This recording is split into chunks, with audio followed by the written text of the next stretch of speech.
Bom dia, irmãos. Então vamos dar continuidade ao que começamos ontem.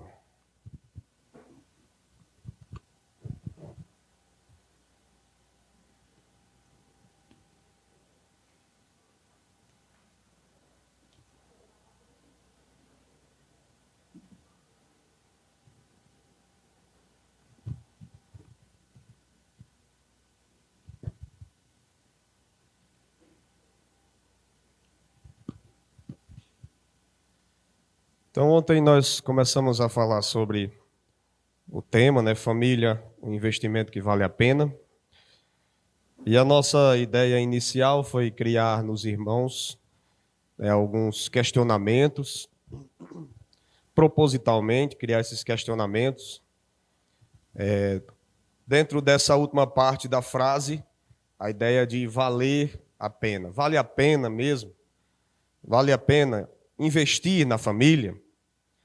Então, nós vimos ontem que sim, vale a pena, vale muito a pena.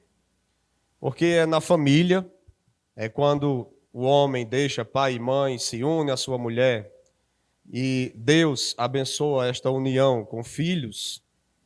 Então, é na família que o homem experimentará a herança do Senhor, e como diz o Salmo 127, são os filhos. Esse é o primeiro motivo. Como bem falado aqui pelo irmão, não significa que aqueles casais que não têm filhos não sejam também abençoados. Claro que são. Mas, em um outro grau, em uma outra forma, de uma outra maneira, aqueles que têm filhos, e especialmente aqueles que têm muitos filhos, são mais, ao meu ver, ao meu entender, mais abençoados. Receberam mais da herança do Senhor, que são os filhos. E também, um outro motivo, que nos mostra porque vale a pena sim esse investimento, é porque os filhos são para os pais uma garantia de bom êxito. A ideia do apoio, Quando você lá na frente precisar, quando você estiver velhinho e quase ninguém vai ter mais interesse por você. Opa, calma aí. Isso não significa que os velhinhos, ninguém se interessa por eles. Não é nada. Mas é que os filhos, eles têm não apenas um senso de responsabilidade, mas um carinho diferente. É fato que existem algumas pessoas, por exemplo, lá na nossa igreja tem um irmão que ele tem a sua sogra, e é muito interessante a maneira como ele cuida da sogra dele. Ela tem Alzheimer, já está num estado já totalmente, vamos dizer assim, em certo ponto de relação neutro. Ela está deitadinha numa cama, para comer tem que ser alimentada por sonda, todas as necessidades e etc., banho e tudo mais.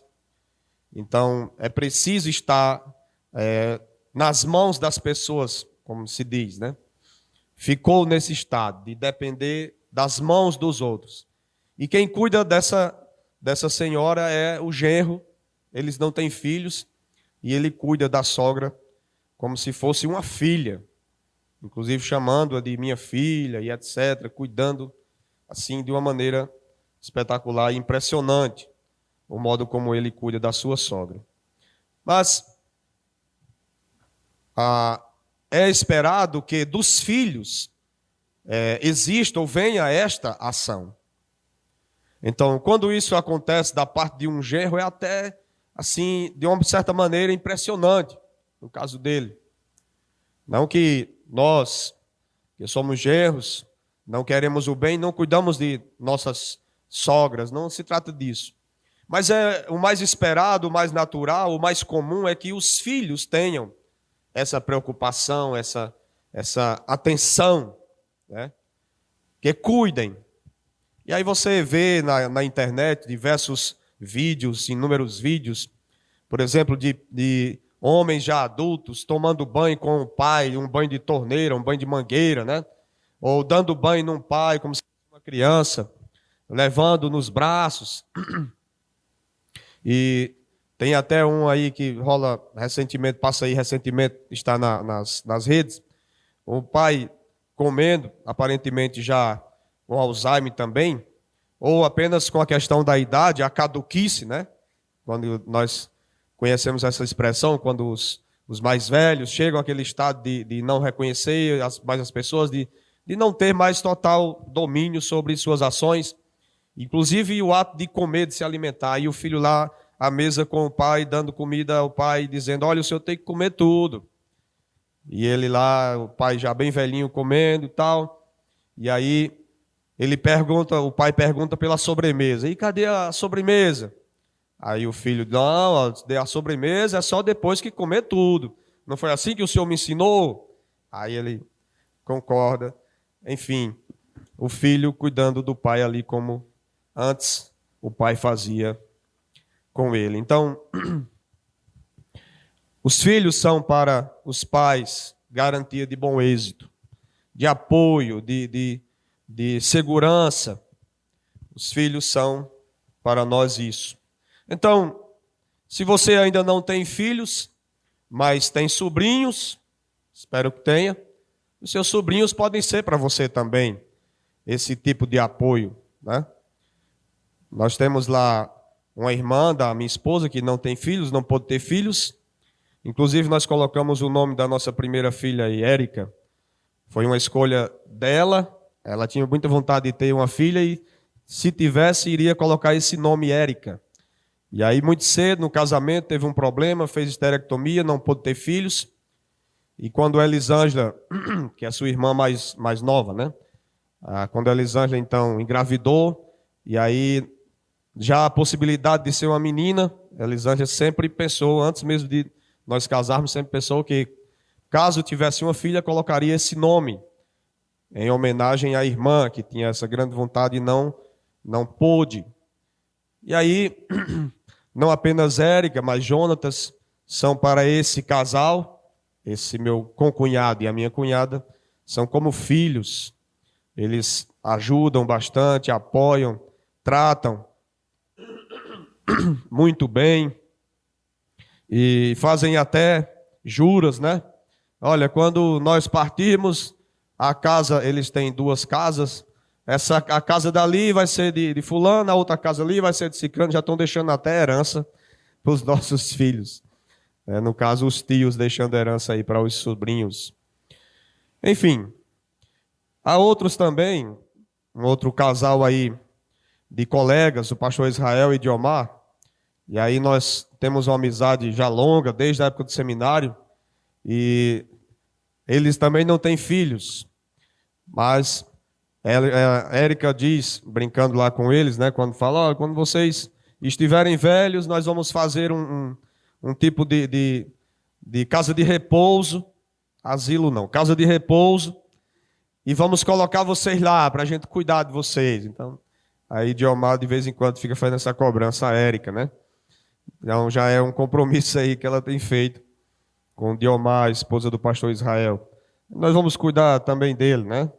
Digo, eles cuidarão, né? Eu também provavelmente já estarei velho. Então, vamos pensar aí nessa casa de apoio, né? Casa de apoio para os tios. Quando nós recebemos essa bênção de Deus dos filhos, essa herança, então isso será para nós uma garantia de bom êxito para o futuro. Mas mesmo que você não tenha filhos, Deus não lhe proporcionou isso. Seja satisfeito, seja feliz, esteja contente em toda e qualquer situação, mas pense na família, porque seus sobrinhos também são parte da sua família. Então, a família é um investimento que vale a pena por isso. Mesmo que você não tenha filhos, mas tenha sobrinhos, vale a pena você investir neles. Dar carinho, dar atenção, participar da educação, não com segundas intenções. Não com a intenção de que no futuro, isso aqui é a minha poupança. Então eu vou colocar aqui nessa poupança e lá no futuro, então eu vou retirar, né, esse investimento. Não nessa ideia de investir com segundas intenções, mas a ideia de investir em participar e naturalmente ser beneficiado por isso. Isso não é egoísmo. É uma coisa que deve fluir, deve acontecer naturalmente. Então, hoje nós vamos continuar a falar sobre este tema, família, um investimento que vale a pena, mas agora nós vamos mudar um pouco o foco. Nós falamos um pouco sobre os motivos porque vale a pena e vale muito a pena, mas agora nós vamos mudar o foco para os indivíduos que compõem a família.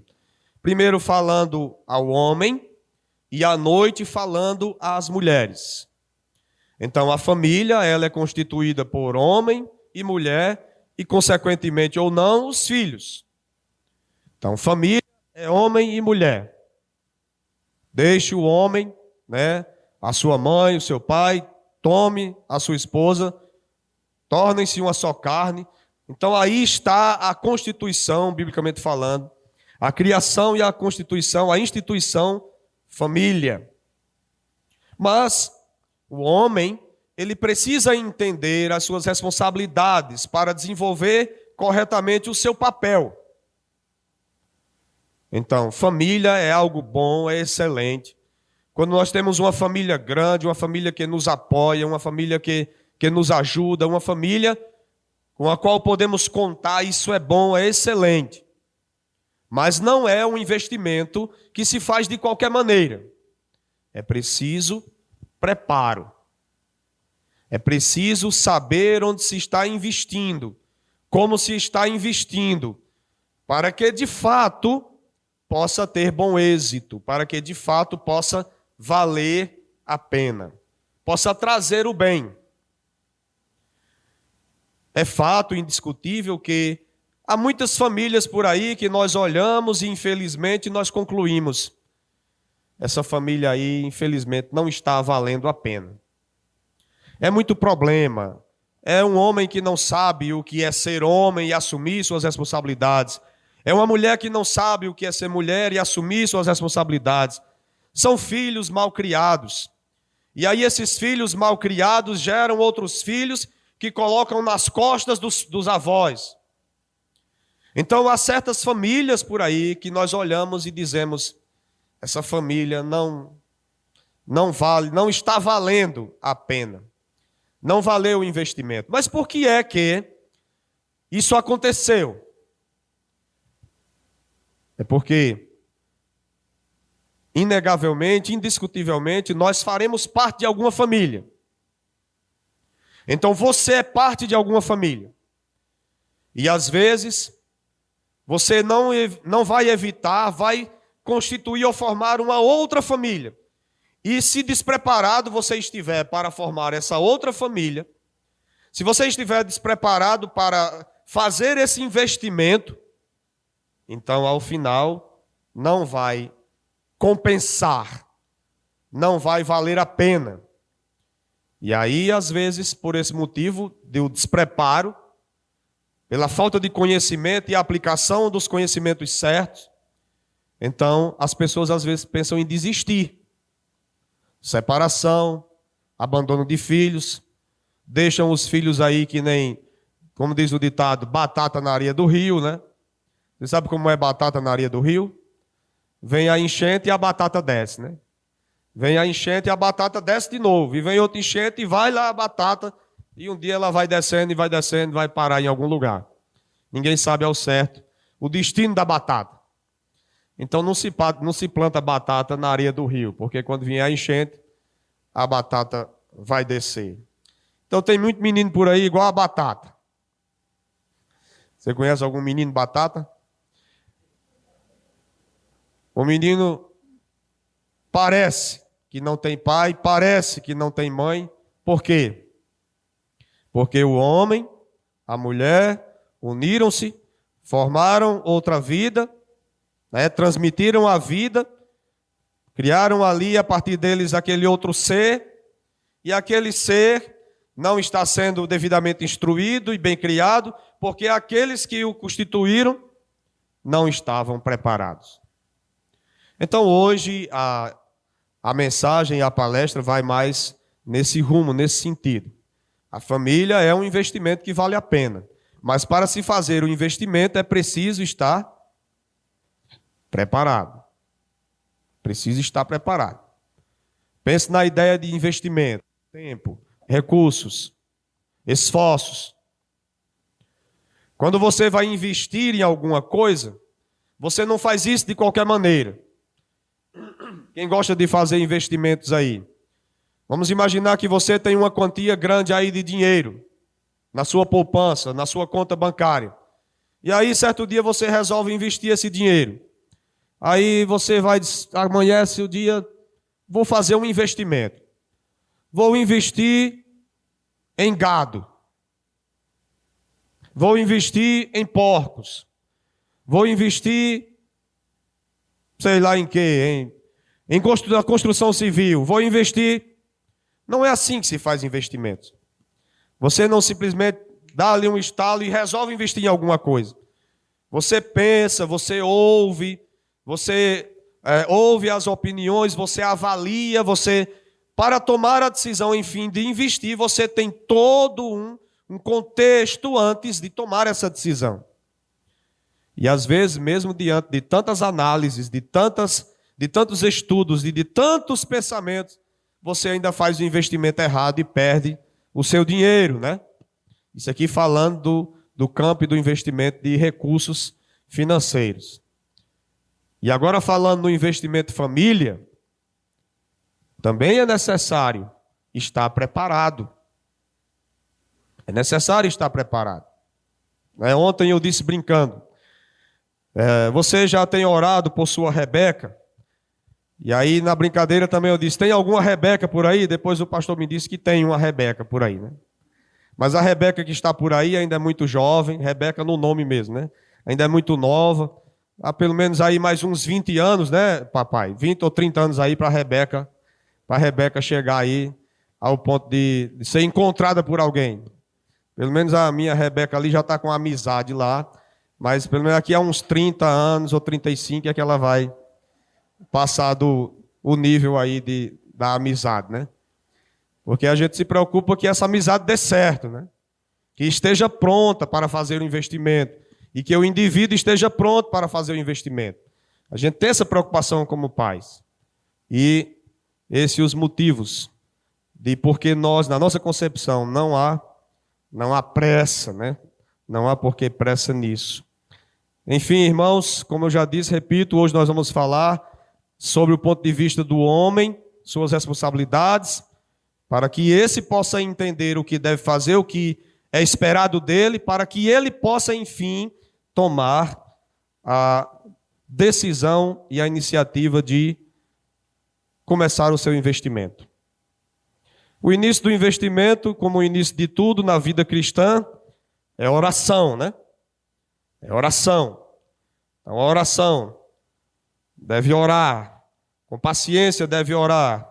E quando chegar o tempo e a maturidade suficiente da idade e da condição mental e conhecimento de causa, né, por teoria, aí colocar em prática, né, e a procura, buscar, trabalhar também, mas antes de tudo isso acontecer, está devidamente orientado e devidamente pronto.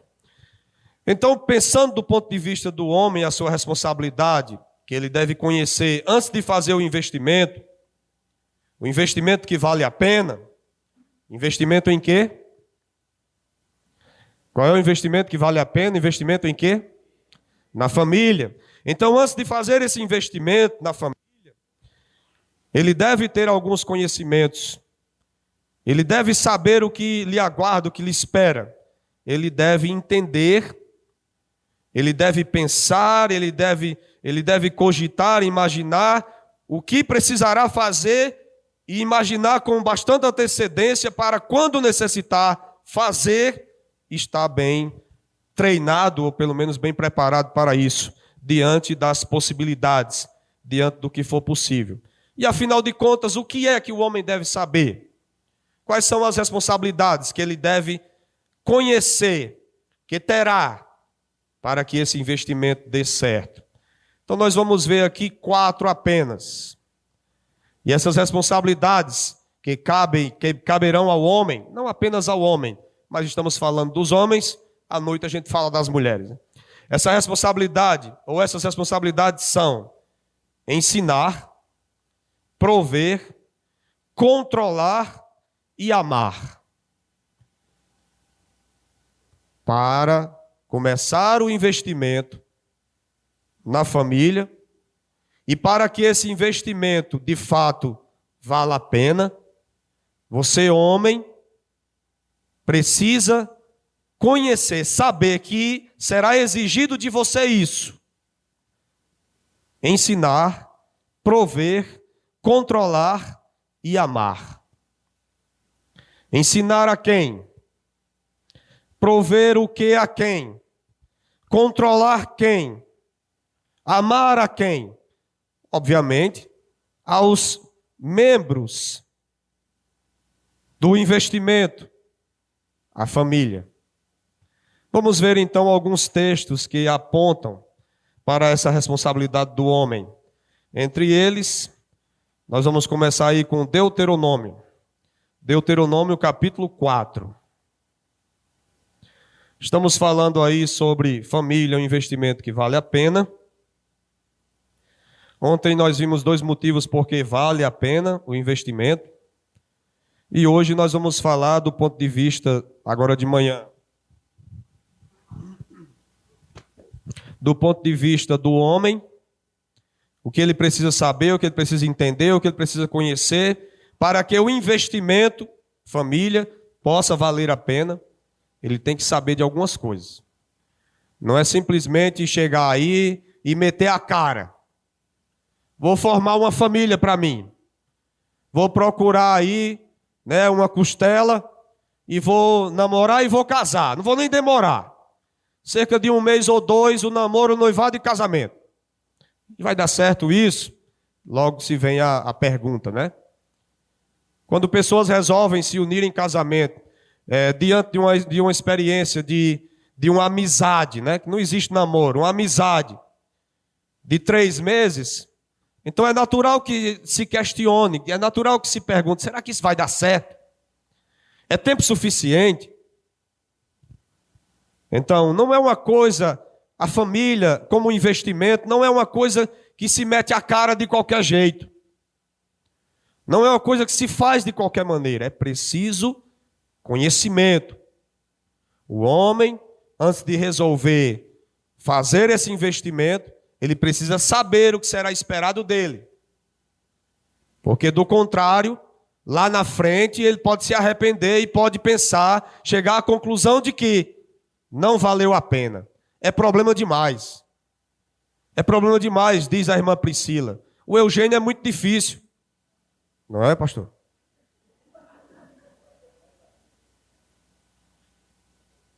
É problema demais. Cheguei à conclusão de que não vale a pena. Ah, tudo bem, tem os filhos, são bênção, é alegria quando vem, quando nasce. É tudo motivo de alegria, mas a dificuldade, os problemas, as mulheres, têm a dificuldade. À noite falaremos das mulheres, mas a gente vai dando umas pinceladazinhas. As mulheres têm a dificuldade de se submeter, de ser lideradas, de serem lideradas. Aí as mulheres dizem, mas é porque os homens não lideram bem, falham também nisso. Então é muito difícil. A vida a 2 é muito difícil. Então, que nem aquele ditado que diz, tem muitos ditados que tentam expressar a complexidade e a dificuldade de se entender o casamento. O casamento é como algo que quem está dentro quer sair, quem está fora quer entrar. Você já ouviu essa? Alguma coisa desse tipo. O que não é verdade. Quer sair do casamento aqueles que não estiveram prontos ou que não se aprontaram antes de entrar no casamento. Não pensaram bem, não sabiam o que iam fazer, então resolveram fazer o investimento, meter na cara de qualquer jeito, e aí chegou lá na frente à conclusão de que se eu pudesse sair, eu saía. Mas eu não posso. Alguns resolvem sair, mesmo que não pode, mas resolvem. Desistem. E se desistem, desistem por quê? Entre muitas coisas, eu acredito que desistem porque não pensaram bem antes de começar o investimento. Talvez se atraíram foram atraídos pela aparência do outro, pela conversa do outro, Talvez foram atraídos pela lábia do outro, né? Talvez foram atraídos por alguma outra coisa que, de fato, não tinha e não era o fundamento certo. E aí, o investimento agora está parecendo que não vale a pena. Então, o objetivo é preparar você, homem, para entrar, para começar esse investimento. Mas também é dar a nós que já estamos no investimento, né? Nós que já estamos nesse processo, dar a nós recursos e ferramentas, informações, para, se alguma coisa não estiver certa, para que, se alguma coisa não estiver sendo feita da maneira certa, eu possa mudar, ainda há tempo para isso. Então, para quem ainda não começou o investimento, é para o futuro. Você precisará, lembre-se disso, ensinar a prover, controlar e amar. Para aqueles que já estão no investimento, você precisa ensinar, prover, controlar e amar. 2 pontos de vista, né? Dos que já estão e dos que ainda não estão. Vamos ao texto. Qual foi mesmo o texto que eu disse, para ver se vocês estão acordados? Foi só um teste. Eu tenho até que hora mesmo, pastor, porque às vezes eu falo muito. Ali faltam 9 minutos para as 10. Meio-dia é o almoço, é, pastor? 11h30 é o almoço? Ah, então 10 para 11h20, mais ou menos, dá pra gente. Dá tempo de chegar, né? Não, agora falando sério, tem que hora mesmo? Não venha com aquele negócio, não, fique à vontade. Não diga isso não, porque aí o pessoal, por que o pastor disse isso, o pastor Eugênio, depois eu te pego. Não diga isso não, pode falar sinceramente. Estou perguntando sinceramente. Até às 10? Eita, então eu vou deixar devendo muita coisa aí, porque já acabou meu tempo.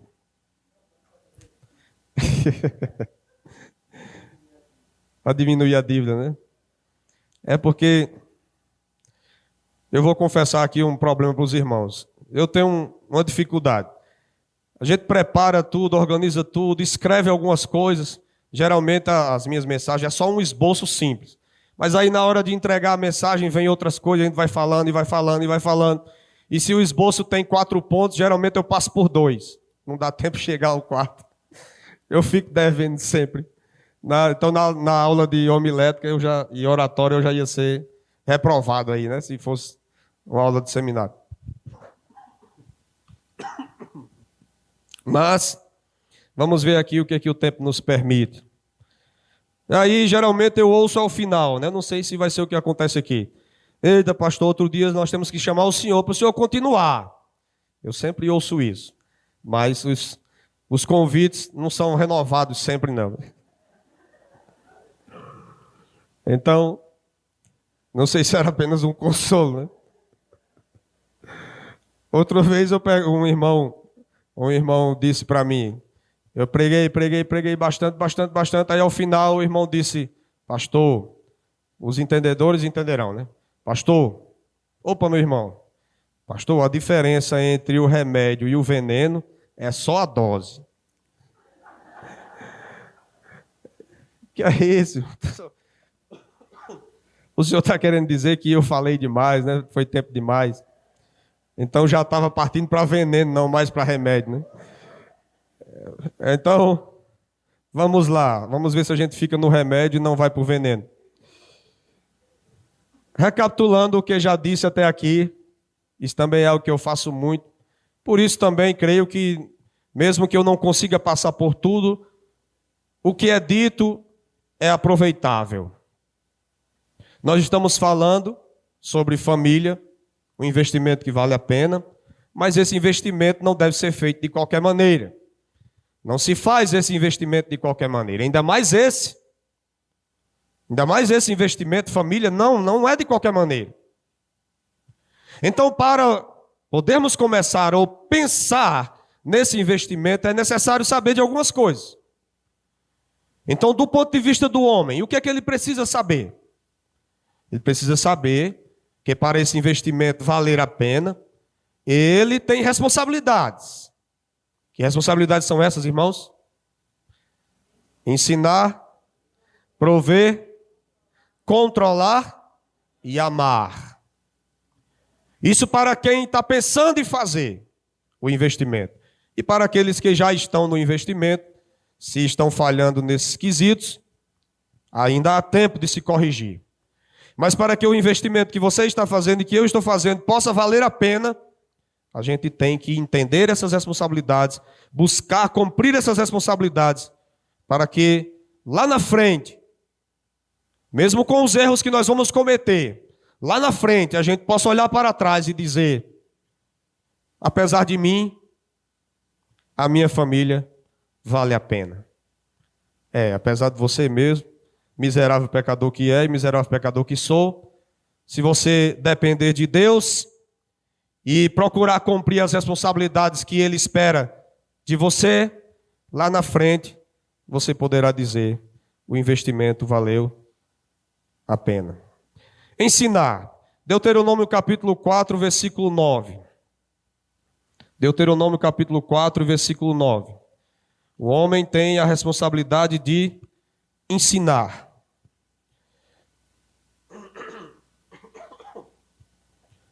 Deuteronômio 4, versículo 9, nós estamos aqui na situação de contexto. O povo está caminhando lá para a terra prometida, agora prestes a possuir a terra prometida. Moisés ainda estava entre eles, o Senhor estava instruindo o povo para como viver diante dele. E aí o Senhor, por boca de Moisés, diz ao povo: tão somente, versículo 9, guarda-te a ti mesmo e guarda bem a tua alma, que não te esqueças daquelas coisas que os teus olhos têm visto, e se não apartem do teu coração todos os dias da tua vida. Por fim, na parte final do versículo, o que é que diz? O que é que diz, irmãos? E farás saber a teus filhos e aos filhos dos teus filhos. Ensino. Nós sabemos que o ensino na época, era muito o ensino oral. Hoje ainda existe isso, o ensino comunicado por palavra. Ainda existe muito isso nas famílias.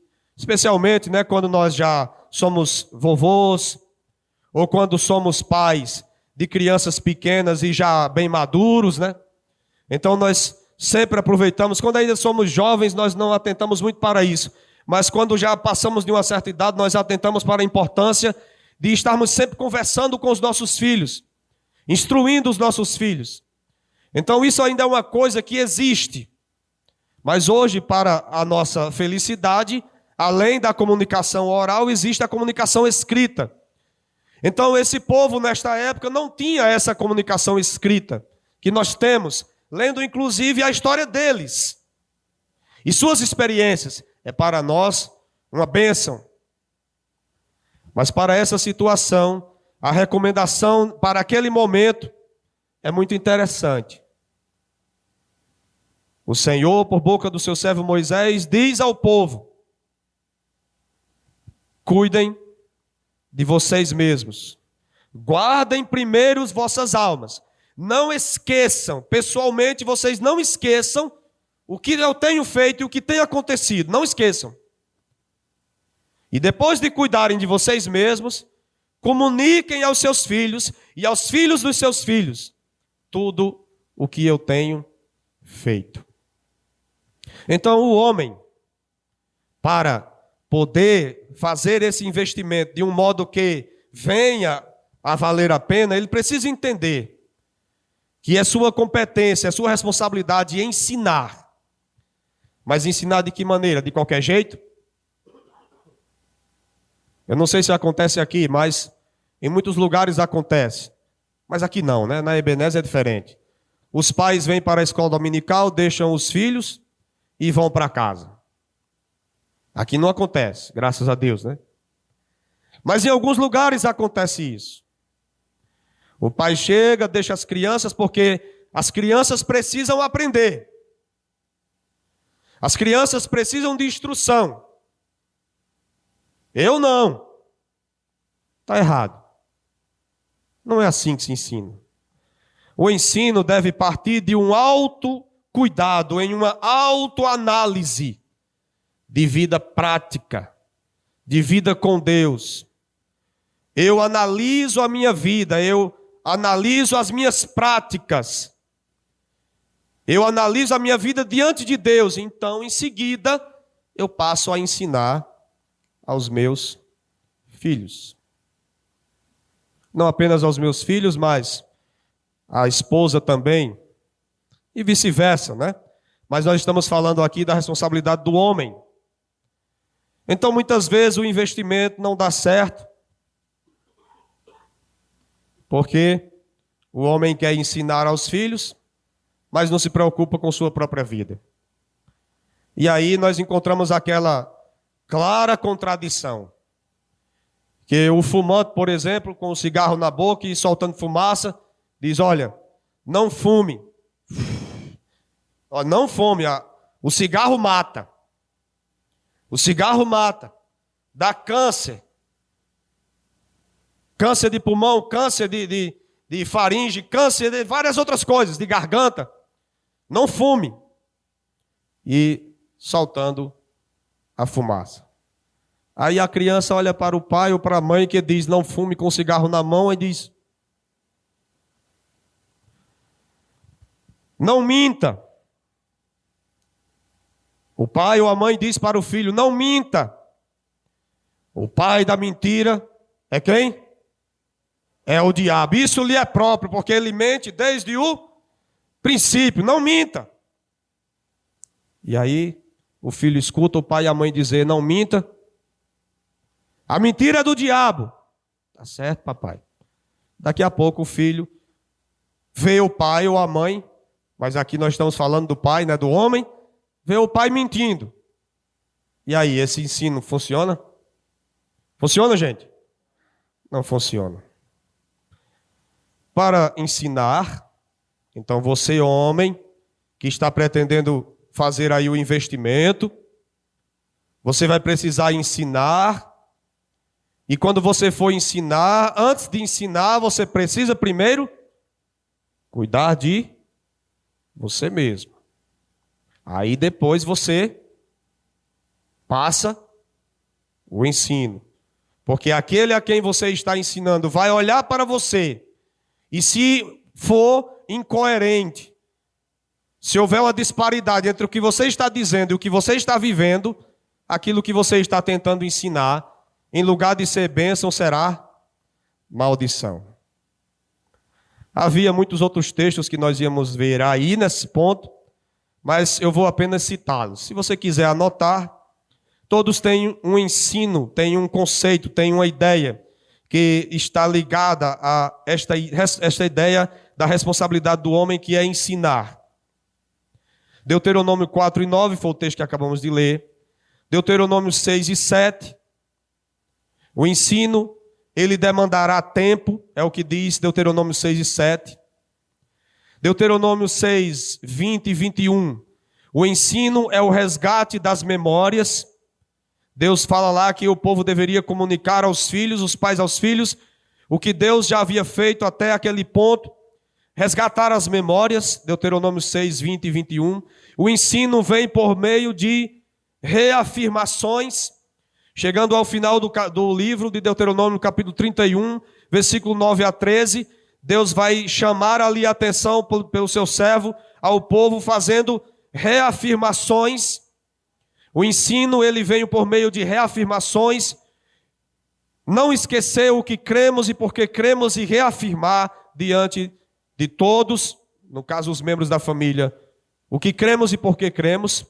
E aí o texto conhecidíssimo de todos nós, Provérbios 22 e 6, o ensino envolve treino prático e teórico. Teoria e prática. Ensina o caminho ou treina a criança no caminho em que deve andar. E quando essa for mais velha, não se desviará. Agora, aqui eu quero apenas fazer um comentário para encerrarmos essa parte. Por que é que alguns pais que começaram o investimento na família, chegam lá na frente da conclusão, parece que o meu investimento não está valendo a pena. Por quê? Meu filho não está vindo para a igreja. Meu filho não está andando nos caminhos do Senhor. Aquilo que eu ensinei e todo o esforço que eu fiz não está valendo a pena, porque não está acontecendo o que eu esperava que acontecesse. Eu criei meu filho na igreja. E hoje ele não está na igreja. Aí é que está o problema. Os filhos não são para serem criados na igreja. A igreja é uma parte no processo de criação dos filhos. Mas o pai que tem essa ideia de que criou o filho na igreja, ou a mãe que criou o filho na igreja e hoje esse está desviado, é porque o pai não entendeu que a responsabilidade de ensinar era dele. E não da igreja. A igreja é parte desse processo. Mas o pai que não entende como as coisas funcionam e a sua responsabilidade de ensinar, ele traz a criança para a igreja e volta para casa. Ele traz a criança para a igreja e solta a criança por aí e ela vai para a salinha, né? Ou para o culto infantil. E o pai fica ali, quando vem, fica ali com a cabeça no outro lugar. E se na igreja ele está com a cabeça no outro lugar, em casa, na sua vida devocional e particular, onde é que está a sua cabeça? Então, mas eu criei meu filho muito bem, eu criei meu filho do jeito que a Bíblia diz. Bem, isso aí é muito forte. Mas vamos supor que seja verdade. Você criou do jeito que a Bíblia diz. Vamos supor que essa seja a verdade. E ele se desviou. Então, o que a Bíblia diz não é a verdade. É isso? A culpa é da Bíblia?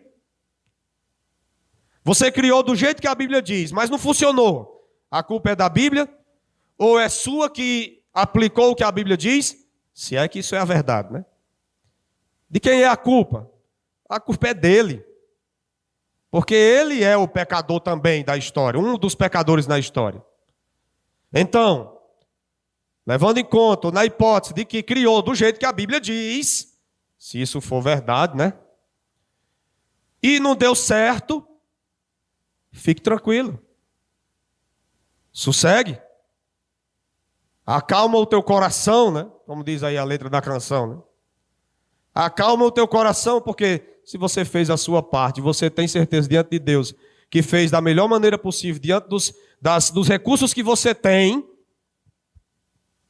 Deus não vai lhe cobrar nada. A responsabilidade é dele.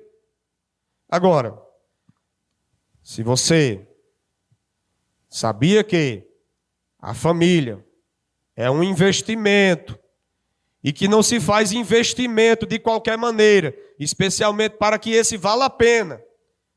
E sabendo das suas responsabilidades como homem, para que o investimento desse certo e valesse a pena, você não considerou sua responsabilidade para cumpri-la, aí sim, Deus vai lhe cobrar.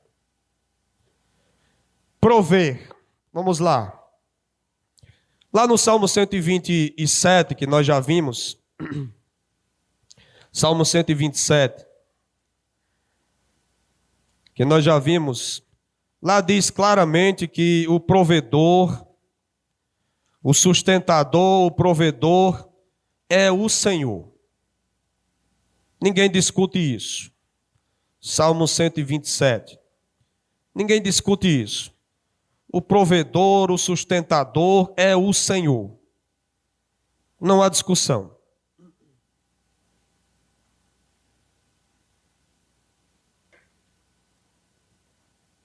Se o Senhor não edificar a casa, em vão trabalham os que a edificam. Se o Senhor não guardar a cidade, em vão vigia a sentinela. É inútil. Inútil vos será levantar de madrugada, repousar à tarde, comer o pão que penosamente granjeastes. Se o Senhor não for aquele que sustenta, na verdade, se você não entender que é Ele aquele que sustenta, que é Ele aquele que é o provedor, então todo o seu esforço é inútil. Mas, apesar de ser o Senhor o provedor, apesar de ser o Senhor o sustentador, isso não anula a nossa responsabilidade. Ou anula? Anula? Você fez ou já preparou alguma coisa para quando chegar em casa ter para comer? Mas o Senhor é o provedor, é o sustentador. Ele vai mandar maná do céu. Não foi isso que ele fez ao povo de Israel lá no Egito, enquanto eles caminhavam no deserto? Deus não mandava o maná? Então ele é o provedor, o sustentador. Ele vai providenciar o maná. Então, não faça o almoço não. Não faça o almoço não, para ver se você almoça. Pode ser que alguém, por misericórdia, lhe chame, né, para almoçar. Mas também pode ser que não. Então, Deus é o provedor, o sustentador, isso é fato.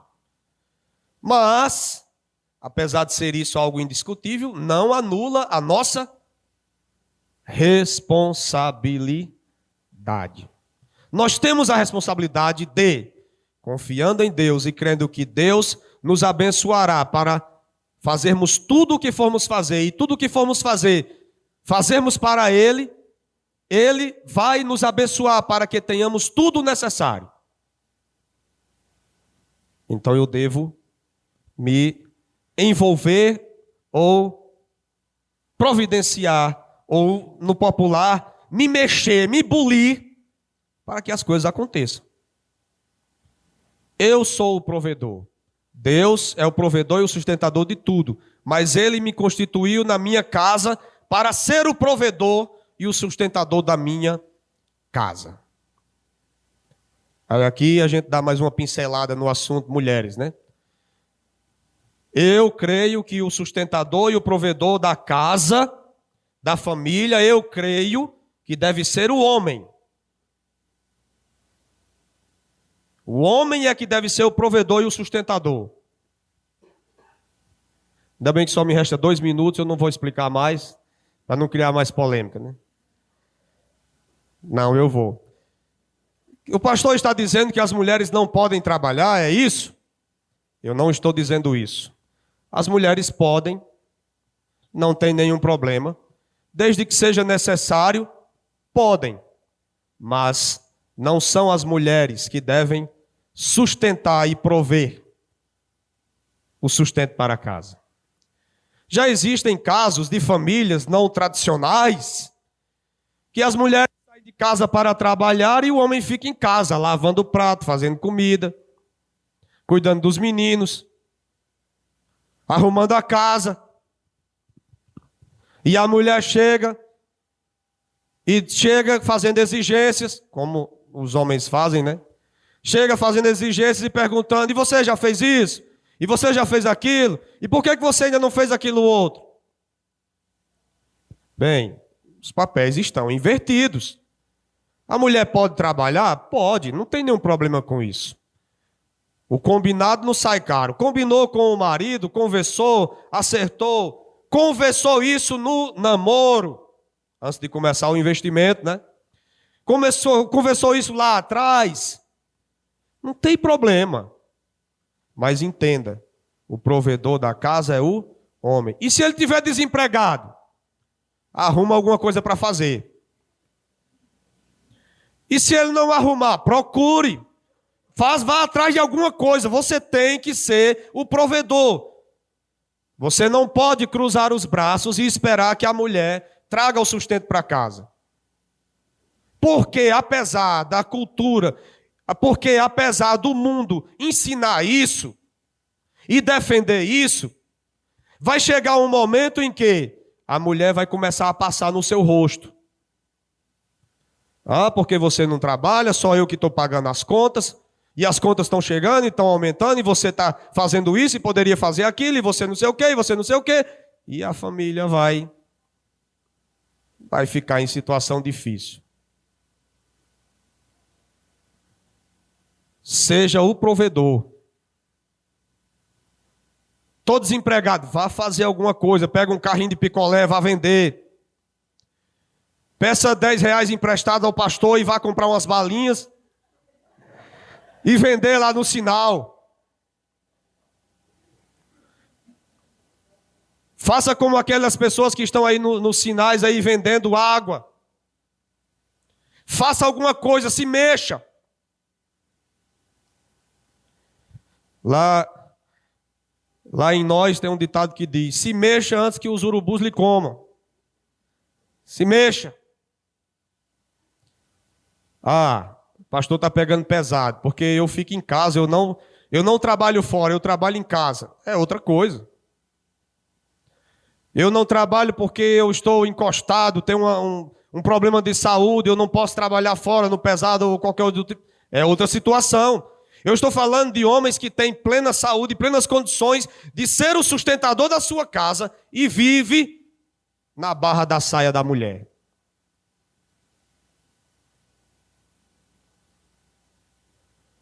Tem outros até que dizem assim: eu vou investir na minha mulher, ela vai fazer várias faculdades, vai fazer um concurso, vai conseguir aí um emprego federal.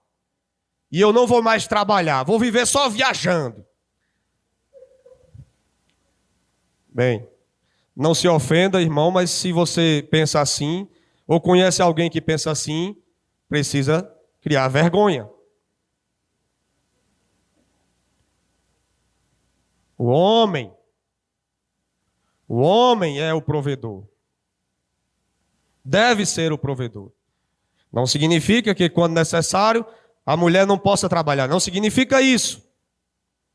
Mas que fique bem claro que o homem, ele é o provedor. É interessante que isso nos faz lembrar lá do que disse o Senhor a Adão, lá em Gênesis. Deus disse a Adão: em dores darás a luz. Foi isso que Deus disse? Deus disse a Adão isso? A quem Deus diz isso? A Eva. Deus disse a Eva: do suor do teu rosto comerás. Deus disse isso a Eva? Não. Deus disse isso a quem? Não significa que Eva também não possa suar para ter o que comer. Não significa isso. Mas o ponto primário ou inicial é que o homem é ou deve ser o provedor. Vamos ler aqui um texto para encerrarmos. Vou ficar devendo, viu? Já passou 4 minutos do nosso tempo. Vou ficar devendo, pastor. Vou esperar o convite para vir terminar outro dia. Não. Se você me convidar agora, eu vou ter que dizer não, porque eu não gosto de nada forçado.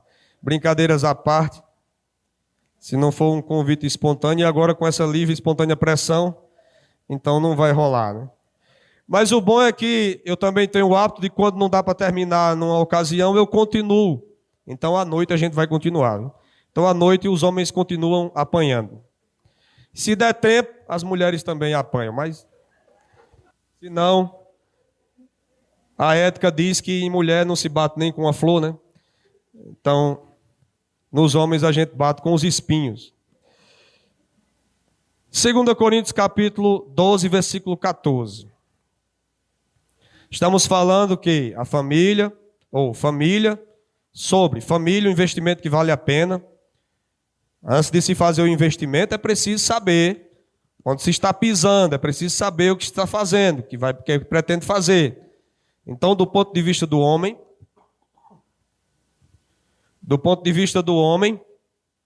ele precisa entender que serão exigidas dele responsabilidades.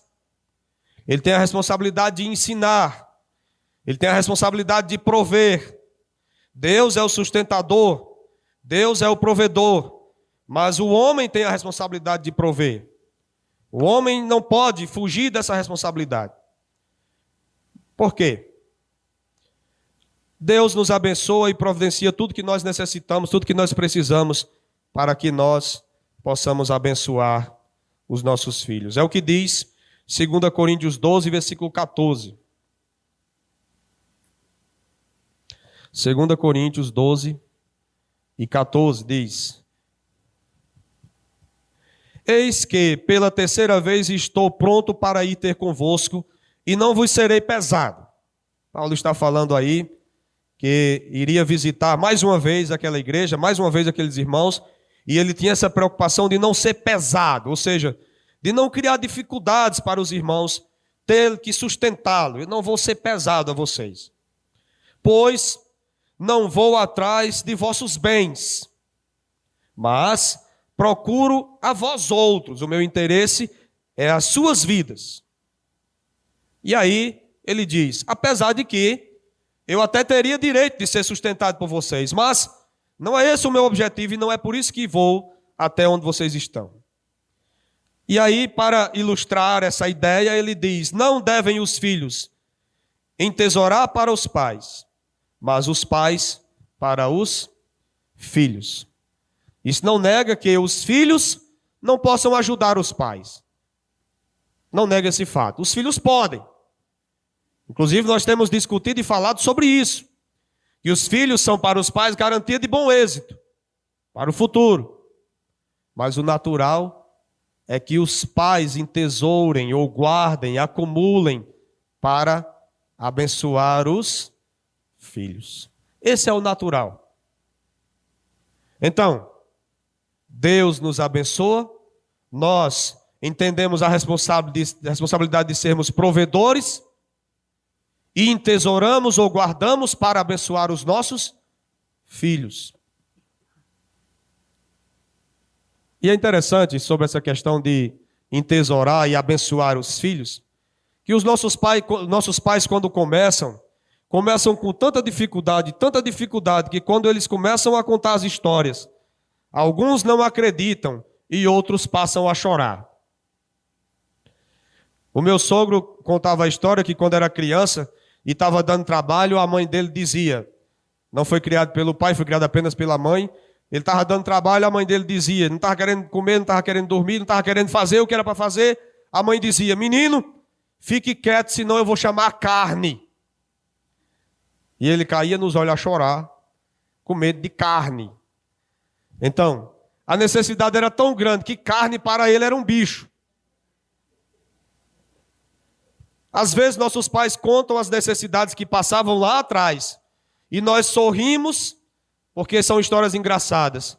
Às vezes duvidamos e às vezes nos emocionamos. Mas o fato é que, apesar de tantas dificuldades que eles passam, lá atrás quando começam, agora continuam nos ajudando. Quem não recebe a ajuda aí do pai, quem não recebe a ajuda da mãe, só não recebe se não estiver mais aqui, né? Se já partiu. Mas se estiver aqui ainda, recebe. Ajuda financeira, ajuda em conselhos, ajuda de todos os modos. Mas ajuda financeira. Provavelmente, se eu perguntar aqui, quem é que tem uma casa própria aí? Talvez alguns irmãos levantem a mão e eu continuo a perguntar dizendo: seu pai ou sua mãe lhe ajudou a conseguir essa casa própria aí? O carro que eu tenho que está ali fora foi Deus que me deu, mas eu comprei porque a minha mãe me deu um dinheiro que ela tomou emprestado. E eu fui pagando o empréstimo até chegar a esse carrinho que a gente tem aí. Um outro carro que eu adquiri foi o meu sogro que fez um empréstimo e me deu o dinheiro. Eu paguei o empréstimo, é claro. No caso da minha mãe, ela me deu, não quis receber. O do sogro, não podia também ser fácil demais, né? Eu paguei o empréstimo, mas tenho porque eles nos abençoaram. Então o que eu estou querendo dizer é que o homem tem que entender que é provedor, ele tem que entender que é o sustentador, a mulher também faz parte desse processo. E que eles, sendo abençoados por Deus, abençoarão seus filhos, abençoarão seus netos. Há netos aí, certamente, que estudam em escolas particulares porque os avós pagam, quando eles mesmos não puderam estudar lá atrás numa escola particular. Então, essa corrente, parece até a história de neopentecostal, né? Essa corrente de bênçãos, né, pastor? Essa corrente de bênçãos vem porque Deus nos abençoou Nós fizemos a nossa parte e vamos abençoando a nossa família. Então, talvez você pense assim: não, eu vou casar, vou constituir a família, vou entrar nesse investimento, vou ter filhos, muitos filhos, e quando esses casarem, saírem de casa, então tudo vai ficar tranquilo, porque vai ficar só eu e a minha velha. Não vai não. Haverão momentos em que estarão só vocês dois, mas em outras partes do tempo virão os filhos, virão os agregados e virão os frutos dessa mistura aí, que são os netos. E Deus abençoa a todos. Mas homens, entendam que você tem essa responsabilidade. Responsabilidade de ensinar, responsabilidade de prover, responsabilidade de controlar, responsabilidade de amar. À noite nós continuaremos.